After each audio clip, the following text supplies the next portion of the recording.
जहाँ परदेसवा नाना रोटी खाई के बीतब अपन देशवा।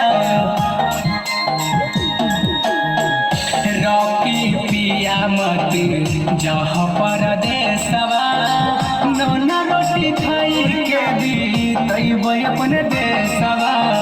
रही जा तू अखिया के सोझा नहीं करब हमें सोर। रही जा तो अखिया के सोझा नहीं करब हमें सोर। तब ना गिरई बहो राजा जी ढर ढर अखिए से लो।